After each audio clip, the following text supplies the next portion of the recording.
ಸಂಬಂಧಗಳು ಹೆಂಗವಪ್ಪ ಅಂತಂದ್ರೆ ಬಹುಶಃ ನಾನು ಉದಾಹರಣೆ ಕೊಡ್ತಕ್ಕಂಥದ್ದು ದೇಹದ ಅಂಗಾಂಗಗಳ ಸಂಬಂಧಗಳು ಬಗ್ಗೆ. ನಾವೆಲ್ಲ ದಾರಿಗೆ ಹೊರಟಿರ್ತೀವಿ, ಒಂದು ಮಾವಿನ ಹಣ್ಣು ಏನಪ್ಪ ಅಂತಂದ್ರೆ ಕಂಡ ತಕ್ಷಣ ಕಣ್ಣು ನೋಡ್ತದೆ, ನಾಲಿಗೆ ರುಚಿ ನೋಡ್ಬೇಕು ಅನಿಸ್ತದೆ, ಕಾಲು ನಡ್ಕೊಂಡು ಹೋಗ್ತದೆ. ತಾವೆಲ್ಲ ಗಮನಿಸಿದ್ರಿ, ಇದು ಭಾಳ ಒಂದು ನಮ್ಮ ಮಾರ್ಮಿಕವಾಗಿ ನಮ್ಮ ಗಮನಿಸರಿಗೆ ಇದು ಸಂಬಂಧ ಐತೆ. ದಾರಿಗೆ ಹೋಗುವಾಗ ಒಂದು ಸುಂದರವಾಗಿರ್ತಕ್ಕಂಥ ಮಾವಿನ ಹಣ್ಣು, ಈ ಸದ್ಯಕ್ಕೆ ಮಾವಿನ ಸೀಸನ್ ಐತೆ, ಮಾವಿನ ಹಣ್ಣುಗಳನ್ನ ತಾವೆಲ್ಲ ನೋಡ್ತಿದ್ರಿ. ಹಣ್ಣು ನೋಡಿದ ತಕ್ಷಣ ನೇರವಾಗಿ ಏನಪ್ಪ ಅಂತಂದ್ರೆ ಅಲ್ಲಿ ಕರ್ಕೊಂಡು ಹೋಗೋದು ಯಾವುದು? ಕಾಲು ಹರ್ಕೊಂತ, ಕೈ ಏನಾದ್ರು ಕಾಲು ಏನಾದ್ರು ಏನಪ್ಪ ಅಂದ್ರೆ ಮಾವಿನ ಹಣ್ಣನ್ನು ಕಿತ್ಕೊಂತ ಇಲ್ಲ, ಮಾವಿನ ಹಣ್ಣು ಕಿತ್ತಿದ್ದು ಕೈ, ತಿಂದದ್ದು ಬಾಯಿ, ರುಚಿ ನೋಡಿದ್ದು ನಾಲಿಗೆ, ಶಕ್ತಿ ತುಂಬಿದ್ದು ಹೊಟ್ಟೆ. ಹೀಗಾಗಿ ಅವುಗಳಲ್ಲಿ ಎಷ್ಟು ಅದ್ಭುತವಾಗಿರ್ತಕ್ಕಂಥ ಒಂದು ಸಾಮರ್ಥ್ಯ ಇದೆ ನೋಡಿ. ಈ ಥರ ಏನಪ್ಪ ಅಂದ್ರೆ ಎಲ್ಲ ದೇಹದ ಅಂಗಾಂಗಗಳಲ್ಲಿ ಎಂಥ ಸಾಮರ್ಥ್ಯ ಇದೆ. ಕೈ ಎಂದಾದರೂ ನಾನು ಕೊಟ್ಟರೆ ನೀನು ತಿನ್ನಬೇಕು ಅಂತೇಳಿ ಬಾಯಿ ಜೊತೆ ಜಗಳಾಡಿಲ್ಲ ಅಷ್ಟು. ಬಾಯಿ ಎಂದಾದ್ರೂ ಏನಪ್ಪ ಅಂದ್ರೆ ನಾನು ಕಚ್ಚಿದ್ರೆ ತಿಂದರೆ ನೀನು ರುಚಿ ನೋಡೋದು ಅಂತೇಳಿ ನಾಲಿಗೆಯಿಂದ ಏನಪ್ಪ ಅಂತಂದ್ರೆ ಎಂದು ಜಗಳ ಸಾಧಿಲ್ಲ. ನಾಲಿಗೆ ಏನಪ್ಪ ಅಂತಂದ್ರೆ ನುಂಗಿದ್ರೆ ನೀನು ಸಾರ್ಥಕತೆ ಇದೆ, ನಾನು ನುಂಗದೆ ಇದ್ರೆ ಹೇಗೆ ಅಂತಕ್ಕಂಥದ್ದನ್ನು ತಡೆದು ನಿಲ್ಲಿಸಿ ಬಾಯಿಯಲ್ಲಿ ಏನಪ್ಪ ಅಂದ್ರೆ ರಸವನ್ನು ಇಟ್ಟಿದ್ದು ಉದಾಹರಣೆ ಇಲ್ಲ. ಹೀಗೆ ಮನುಷ್ಯ ಸಂಬಂಧಗಳಲ್ಲಿ ಅತ್ಯಂತ ಏನಪ್ಪ ಅಂತಂದ್ರೆ ಘನತೆ ಗೌರವಯುತ ಸಂಬಂಧಗಳು ನಮ್ಮ ದೇಹದ ಅಂಗಾಂಗಗಳಲ್ಲಿ ಹೇಗಿವೆಯೋ ಹಾಗೆ ಅದ್ಭುತವಾಗಿರ್ತಕ್ಕಂಥ ಸಂಬಂಧಗಳನ್ನು ಮಕ್ಕಳ ಜೊತೆಗೆ ನಮ್ಮೆಲ್ಲ ವೃತ್ತಿ ಬಾಂಧವರ ಜೊತೆ ನೀವು ಕಳೆದಿದ್ದೀರಿ ಗುರುಗಳೇ. ಹಾಗಾಗಿ ನಿಮ್ಗೆ ಈ ಶಾಲೆಯ ಪರವಾಗಿ ದೊಡ್ಡ ಒಂದು ಅಭಿನಂದನೆಗಳನ್ನು ನಿಮಗೆ ಹೃದಯ ತುಂಬ ಇರ್ತಕ್ಕಂಥದ್ದು ಅರ್ಪಿಸ್ತೀವಿ. ಯಾಕಪ್ಪ ಅಂತಂದ್ರೆ ಗುಣದಲ್ಲಿ ತಾವು ಎಷ್ಟೋ ಮೇಲು. ನಾವೆಲ್ಲ ಮಾತಾಡಿದ್ದಕ್ಕೆ ಮಕ್ಕಳು ಮಾತಾಡಿದ್ರು, ನನ್ನ ವೃತ್ತಿ ಬಾಂಧವರು ಮಾತಾಡಿದರು, ಎಲ್ಲರೂ ಮಾತಾಡಿದರು. ನನಗೆ ತಿಳಿದಿದ್ದೇನಪ್ಪ ಅಂತಂದ್ರೆ ಸರ್, ತಾವು ಎಲ್ಲರ ಬಾಯಲ್ಲಿದ್ದೀರಿ, ಯಾರ ಹಲ್ಲಲ್ಲಿಯೂ ಇಲ್ಲ. ಅದಕ್ಕೆ ಏನಪ್ಪ ಅಂತಂದ್ರೆ ನೀವು ಬಿಟ್ಟು ಹೋಗಿರ್ತಕ್ಕಂಥ ಕೆಲವು ಮಾದರಿ ವಿಚಾರಗಳು ನಮಗೆ ಏನಪ್ಪ ಅಂತಂದ್ರೆ, ನಾನು ಒಂದು ಸಲ ಏನಪ್ಪ ಅಂದ್ರೆ ಸರಿ ಬರೆದಿದ್ದೆ, ನಾವೆಲ್ಲ ಸುಖದ ಹೆರಿಗೆಗಿಂತ ದುಃಖದ ಭಾರಕ್ಕೆ ಕುಸಿದಿದ್ದೇವೆ ಅಂತೇಳಿ.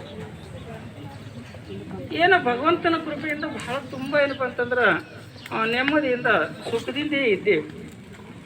ದೂರದಿಂದ ಶಾಲೆಗೆ ಏನಪ್ಪ ಅಂದ್ರೆ ದೂರದ ಶಾಲೆಗಳಿಗೆ ನಾವೆಲ್ಲ ಏನಪ್ಪ ಅಂದ್ರೆ ವೃತ್ತಿ ಮಾಡುವಾಗ ನಮಗೂ ಸಮೀಪ ಇದ್ದರೆ ಎಷ್ಟೊಂದು ಒಳ್ಳೇದಾಗ್ತಿತ್ತು ಅಂತೇಳಿ ಕನಸು ಕಂಡು ನೋವು ಪಟ್ಟು ಏನೇನೋ ಮಾಡಿದವನೇ ನಾನು. ಯಾಕಪ್ಪ ಅಂದ್ರೆ ನನ್ನೂರಿನಿಂದ ಬೇರೆ ಶಾಲೆಯಲ್ಲಿ ಕೆಲಸ ಮಾಡಿ ಬಂದಿರ್ತಕ್ಕಂಥ ಅನುಭವ ನನ್ನದು. ಅಲ್ಲಿ ಸಾಕಷ್ಟು ಏನಪ್ಪ ಅಂದ್ರೆ ಸಾಂಸಾರಿಕ ಜವಾಬ್ದಾರಿಗಳಿಂದ ನೊಂದಿದ್ದೇನೆ. ಆದರೆ ಇವತ್ತೇನಪ್ಪ ಅಂತಂದ್ರೆ ಸಿದ್ಧಲಿಂಗನ ಕೃಪೆಯಿಂದ ಹತ್ತಿರಕ್ಕೆ ಏನಪ್ಪ ಅಂದ್ರೆ ಬಂದು ನಿಂತಿರ್ತಕ್ಕಂಥ ನನಗೆ ಸಾಕಷ್ಟು ಏನಪ್ಪ ಅಂತಂದ್ರೆ ಒಳ್ಳೆಯ ಅನುಭವಗಳಾದವು. ಆ ಅನುಭವಗಳಲ್ಲಿ ನಮ್ಮ ಗೌಡ್ರ ಸರ್ ಏನಪ್ಪ ಅಂದ್ರೆ ನಮ್ಮ ಶಾಲಾ ವೃತ್ತಿ ಬಾಂಧವರೆಲ್ಲರೂ ಹೊಸದನ್ನು ಕಲಿಸಿದರು. ಸಾಮಾನ್ಯವಾಗಿ ಏನಪ್ಪ ಅಂದ್ರೆ ಒಂದು ಶಾಲೆಯಿಂದ ಇನ್ನೊಂದು ಶಾಲೆಗೆ ವರ್ಗವಾಗಿ ಹೋದಾಗ ಸಾಕಷ್ಟು ಯಕ್ಷ ಪ್ರಶ್ನೆಗಳು ನಮಗೆ ಕಾಡ್ತಾವೆ. ಅಲ್ಲಿ ಹೋದರೆ ಹೇಗೆ ಇತರೆ ಶಿಕ್ಷಕರು ನನ್ನನ್ನು ಸೇರಿಸ್ಕೊಳ್ಳೋರ ಅಥವಾ ನಮ್ಮನ್ನು ಗೌರವವಾಗಿ ನಡೆಸ್ಕೊಳ್ಳೋರ ಅಂತಕ್ಕಂಥ ಪ್ರಶ್ನೆ ಇತ್ತು. ಆದರೆ ಆ ಪ್ರಶ್ನೆಗಳನ್ನು ಹುಸಿಯಾಗಿಸಿ ತಾವೆಲ್ಲ ನೀವು ನನ್ನವನಪ್ಪ, ನಮ್ಮವ್ರು ನೀವು ಅಂತ ತಿಳ್ಕೊಂಡ್ರಪ್ಪ, ನನ್ನನ್ನು ಗೌರವಿಸಿ ಮೊದಲ ಬಾರಿಗೆ ಏನಪ್ಪ ಅಂತಂದರೆ ಕರೆದು ಅತ್ಯಂತ ಹೆಚ್ಚು ಏನಪ್ಪ ಅಂತಂದರೆ ಸನಿಹಕ್ಕೆ ಬಂದ ನನ್ನ ಭಾವನೆಗಳನ್ನು ಅರ್ಥೈಸ್ಕೊಂಡವರಲ್ಲಿ ಮೊದಲು ಏನಪ್ಪ ಅಂತಂದ್ರೆ ಗೌಡ್ರ ಸರು ಬಹಳಷ್ಟು ಏನಪ್ಪ ಅಂದ್ರೆ ಈ ಸಾಲಿನೊಳಗೆ ಮೊದಲ ಸ್ಥಾನದೊಳಗೆ ನಿಲ್ತಾರೆ. ಹಾಗಾಗಿ ನೀವೆಲ್ಲ ಬಹುದೊಡ್ಡ ಅನುಭವಗಳನ್ನು ಈ ಶಾಲೆಯಲ್ಲಿ ಏನಪ್ಪ ಅಂತಂದ್ರೆ ಬಿಟ್ಟು ಹೋಗಿದ್ದೀರಿ. ನಿಮ್ಮ ಅನುಭವಗಳನ್ನು, ನಿಮ್ಮ ಗೌರವಯುತ ನಡತೆಗಳನ್ನು, ಘನತೆಯನ್ನು ಮುಂದುಗಡೆ ಏನಪ್ಪ ಅಂದ್ರೆ ತೆಗೆದುಕೊಂಡು ಹೋಗುವ ಜವಾಬ್ದಾರಿ ನಮ್ಮ ಮೇಲಿದೆ. ಅದನ್ನು ನಾವು ತಗೊಂಡು ಹೋಗ್ತೀವಿ ಅಂತ ಗೌಡ್ರ ಸರ್ಗೆ ಏನಪ್ಪ ಅಂತಂದ್ರೆ ಹೇಳ್ತಾ ನನ್ನ 2.5 ವರ್ಷಗಳ ಅನುಭವ ಗೌಡ್ರ ಸರ್ ಜೊತೆ ಸಮಯ ಭಾಳ ಆಗಿದೆ. ಅಲ್ಲಲ್ಲಿ ಹೊಯ್ದಾಟಗಳು ನಡೀತವೆ ಅಂತಕ್ಕಂಥದ್ದು ನಾನು ಕೂಡ ಕಣ್ಣಿಗೆ ಕಾಣ್ತಾ ಇದ್ದೀನಿ. ಮತ್ತು ಇದು ಭಾವನಾತ್ಮಕವಾಗಿರ್ತಕ್ಕಂಥ ಒಂದು ಸಭೆ ಆಗಿರೋದ್ರಿಂದ ಇನ್ನೊಂದು 5 ನಿಮಿಷ 10 ನಿಮಿಷ ತಡ್ಕೋತೀರಿ ಅಂತೇಳಿ ನಾನು ಭಾವಿಸಿದ್ದೀನಿ.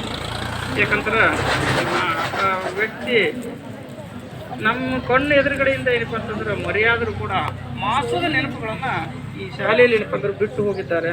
ಹಾಗಾಗಿ ಆ ನೆನಪುಗಳನ್ನು ಮತ್ತೆ ನಾನು ಮರುಕಳಿಸ್ತಾ ಇದ್ದೀನಿ. 2 ವರ್ಷಗಳಲ್ಲಿ ತೀರಾ ಏನಪ್ಪ ಅಂದ್ರೆ ಬಹಳಷ್ಟು ಜನರು ಹೇಳ್ತಾರೆ, ನೋಡಪ್ಪ ಪ್ರೊಫೆಷನ್ದೊಳಗೆ ಜಾಸ್ತಿ ದೋಸ್ತಿ ಆಗಲ್ಲ, ವೃತ್ತಿಯಲ್ಲಿ ಯಾವಾಗಲೂ ಏನಪ್ಪ ಅಂದರೆ ಹೆಚ್ಚಾಗಿ ದೋಸ್ತಿಗಳು ಆಗೋದಿಲ್ಲ ಅಂತಕ್ಕಂಥದ್ದು. ಆದರೆ ಈ ಶಾಲೆಯಲ್ಲಿ ಗೆಳೆಯರಾಗಿರ್ತಕ್ಕಂಥ ಶ್ರೀಯುತ ಗೌಡ್ರ ಸರ್ ಇದಕ್ಕೆ ಅಪವಾದ ಅಂತ ನಾನು ಭಾವಿಸಿದೆ.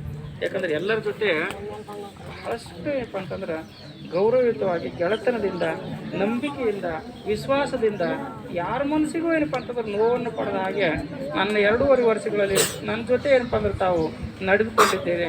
ಹಾಗಾಗಿ ಗೌಡ್ರ ಸರಿಗೆ ನಾನು ಹೃದಯ ತುಂಬಿ ಏನಪ್ಪ ಅಂದ್ರೆ ಮತ್ತೊಮ್ಮೆ ಕೃತಜ್ಞತೆಗಳನ್ನ ಸಲ್ಲಿಸ್ತೀನಿ. ಮಕ್ಕಳು ನಿಮಗೆಲ್ಲ ಗೊತ್ತಿರಲಿ, ನಾನು ಸಂಗೀತಗಾರನೂ ಅಲ್ಲ, ನನಗೆ ಹಾಡಲಿಕ್ಕೂ ಬರೋದಿಲ್ಲ, ಅನಿವಾರ್ಯ ನಾನು ಮಾತಾಡಲೇಬೇಕು. ನಮ್ಮ ಸಂಗೀತ ಗುರುಗಳು ನಮ್ಮ ಜೊತೆ ಸಿಕ್ಕಿದ್ದು ಒಂದು ಭಾಗ್ಯ ಅಂತ ಅಂದ್ಕೊಂಡಿದ್ದೀನಿ. ಅವರು ಕ್ಷಣದಲ್ಲಿ ಅಳಿಸ್ಬೇಕು ಅಂತಂದ್ರೆ ಅಳಿಸ್ಬಿಡ್ತಾರೆ, ನಗಿಸ್ಬೇಕು ಅಂತಂದ್ರೆ ನಗಿಸ್ಬಿಡ್ತಾರೆ ಅಂತಕ್ಕಂಥದ್ದು. ಅವ್ರು ಹಾಡಿರ್ತಕ್ಕಂಥ ಹಾಡಿಗೆ ಕಣ್ಣೀರು ಬರದೇ ಇರ್ತಕ್ಕಂಥವ್ರು ಯಾರೂ ಇಲ್ಲ. ಹಾಗೆ ಒಂದು ವೇಳೆ ಕಣ್ಣೀರು ಬಂದಿಲ್ಲ ಅಂತಂದ್ರೆ ಅವ್ರು ನನ್ನ ದೃಷ್ಟಿಯಲ್ಲಿ ಕಟಕ್ರೆ ಸರಿ. ಭಾಳ ಅದ್ಭುತವಾಗಿರ್ತಕ್ಕಂಥ ಒಂದು ಹಾಡನ್ನು ಹಾಡಿದ್ರು. ಎಲ್ಲೋ ಹುಟ್ಟಿ ಎಲ್ಲೋ ಬೆಳೆದೇನಪ್ಪ ಅಂತಂದ್ರೆ ಏನೇನೋ ಕೂಡಿ ಹಾಡಿದಿವಿ. ಮಕ್ಕಳೇ, ಭಾವನೆಗಳು ಅನ್ನೋದು ಬರೀ ಮಕ್ಕಳಿಗೆಲ್ಲ, ಶಿಕ್ಷಕರಿಗೂ ಇರ್ತವೆ ಅಂತಕ್ಕಂಥದ್ದು ನನ್ನ ಭಾವನೆ. ಅದು ಯಾವತ್ತಿಗಾದ್ರೂ ಮಕ್ಕಳ ಜೊತೆ ನಾನು ಕೂಡ ಏನಪ್ಪ ಅಂದ್ರೆ ಹಂಚ್ಕೋತಾ ಇದ್ದೀನಿ, ಹಂಚಿಕೊಂಡಿದ್ದೀನಿ ಕೂಡ. ಭಾಳಷ್ಟು ಸಲ ನಮ್ಮ ದುಃಖದ ಭಾರಕ್ಕೆ ಏನೂ ಹೇಳ್ದೇವೋ ಏನಪ್ಪ ಅಂತಂದ್ರೆ ಹೇಳಿದ್ದೆಲ್ಲವನ್ನೂ ಕೇಳಿಸಿಕೊಳ್ಳುವ ಸಹನಾಮೂರ್ತಿಗಳು ನೀವೇ. ನಮ್ಮೆಲ್ಲರಿಗೂ ಏನಪ್ಪ ಅಂತಂದ್ರೆ ವೇದಿಕೆಯಾಗಿ ತಾವೆಲ್ಲ ಏನಪ್ಪ ಅದನ್ನು ಕಲ್ಪಿಸಿದ್ದೀರಿ. ನಿಮಗೂ ನಮಗೂ ನಮ್ಮ ಗುರುಗಳು ಏನಪ್ಪ ಅಂತಂದ್ರೆ ಆತ್ಮೀಯ ಸ್ನೇಹಿತರು ಗೌಡ್ರ ಸರ್ ಬಿಟ್ಟು ಹೋಗ್ತಾ ಇರ್ತಕ್ಕಂಥದ್ದು ನಮಗೂ ಬಹುದೊಡ್ಡ ನಷ್ಟ ಅಂಥೇಳಿ ನಾನು ಹೇಳ್ತಾ, ಕೊನೆಯದಾಗಿ ಗುರುಗಳಿಗೆ ಒಂದು ಮಾತು ಕೇಳ್ತೀನಿ. ಈ ಶಾಲೆಯೊಳಗೆ ನಾನು ಬಂದ ನಡೆದು ಬಹುಶಃ ನೀವು ನನ್ನ ತಪ್ಪುಗಳಿಗೆ ನೀವು ಮನ್ನಿಸ್ತೀರಿ ಅಂತೇಳಿ ನಾನು ನನಗೆ ಏನಪ್ಪ ಅಂತಂದ್ರೆ ಕ್ಷಮೆ ನೀಡಿ ನಾನು ಮಾತಾಡಿಕೊಂಡಿದ್ದಕ್ಕೆ ಎಲ್ಲರಿಗೂ ಅಭಿನಂದಿಸಿ ನನ್ನ 2 ಮಾತುಗಳನ್ನು ಮುಗಿಸ್ತಾ ಇದ್ದೀನಿ. ಕೆಳಗಿಮನಿ ಸರ್ ಅವರಿಗೆ ಧನ್ಯವಾದಗಳು. ಈ ದುಃಖದ ಸಭೆಯಲ್ಲಿ ನಮ್ಮ ಕ್ಷೇತ್ರ ಶಿಕ್ಷಣಾಧಿಕಾರಿಗಳ ಕಚೇರಿ ಸ್ವಾಗತ ಮಾಡುವುದನ್ನು ಮರೆತಿದ್ದೆ, ಕ್ಷಮೆ ಇರಲಿ ಸರ್. ಈ ನಮ್ಮ ಶಾಲೆಯ ಮುಖ್ಯೋಪಾಧ್ಯಾಯರ ಪರವಾಗಿ, ಎಲ್ಲ ಗುರುವೃಂದದ ಪರವಾಗಿ, ಮುದ್ದು ವಿದ್ಯಾರ್ಥಿನಿಯರ ಪರವಾಗಿ ನಮಗೆ ಸ್ವಾಗತವನ್ನು ಕೋರ್ತಾ ಇದ್ದೀನಿ ಸರ್. ಕಾರ್ಯಕ್ರಮದ ಕೇಂದ್ರ ಬಿಂದುವಾಗಿರ್ತಕ್ಕಂಥ ಗೌಡ್ರ ಸರ್ ಅವರು ನೋಡ್ಲಿಕ್ಕೆ ಕಪ್ಪಾಗಿರ್ಬೋದು, ವ್ಯಕ್ತಿತ್ವದ ಜೀವನದಲ್ಲಿ ಒಂದು ಕಪ್ಪು ಚುಕ್ಕೆಗಳಿಲ್ಲ. ಎಲ್ಲ ಏನಪ್ಪ ಅಂತಂದ್ರೆ ಹಾಲಿನಂಥ ವ್ಯಕ್ತಿತ್ವವೇ ಅವರದಾಗಿತ್ತು ಅಂತಕ್ಕಂಥದ್ದು ನಾನು ಕಂಡುಕೊಂಡಿರ್ತಕ್ಕ. ನಾನು 5 ವರ್ಷ ಆಯಿತು ಈ ಕಡೆ ಬಂದ. 5 ವರ್ಷದಿಂದ ಅವ್ರ ಜೊತೆ ನನ್ನ ಸಂಬಂಧ ಇದೆ. ಯಾವಾಗ ಕೇಳಿದ್ರು ಸಹಿತ ಒಳ್ಳೆಯ ಮಾರ್ಗದರ್ಶನವನ್ನು ನೀಡ್ತಾ ಬಂದಿದ್ದಾರೆ. ಮುಂದಾದರೂ ಸಹಿತ ಇದೇ ರೀತಿಯಾಗಿರ್ತಕ್ಕಂಥ ಮಾರ್ಗದರ್ಶನ ನನಗೂ ಹಾಗೂ ಪ್ರಸ್ತುತ ನಾನಿರುವ ಶಾಲೆಗೆ ಮಾರ್ಗದರ್ಶನ ನೀಡುತ್ತಿರಲಿ ಅಂತ ಹೇಳಿದ್ರೆ ಕೇಳಿಕೊಳ್ಳುತ್ತಾ, 14 ವರ್ಷ ಸೇವೆ ಸಲ್ಲಿಸಿರ್ತಕ್ಕಂಥ ತಮಗಾಗಿರ್ತಕ್ಕಂಥ ಅನುಭವಗಳನ್ನು 1-2 ಮಾತುಗಳಲ್ಲಿ ಮುದ್ದು ಮಕ್ಕಳಿಗೂ ಹಾಗೂ ನಮ್ಮೆಲ್ಲರಿಗೂ ಹೇಳಬೇಕು ಅಂತ ಹೇಳಿದ್ರೆ ಗೌಡ್ರ ಸರಲ್ಲಿ ಕೇಳ್ಕೊಳ್ತಾನೆ.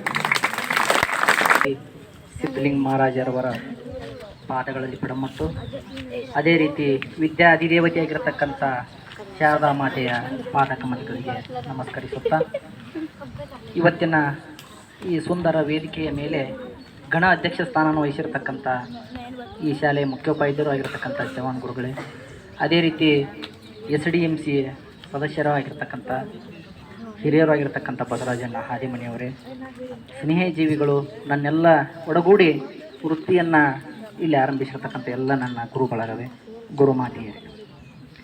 ನಾನು ಮಾತಾಡೋದು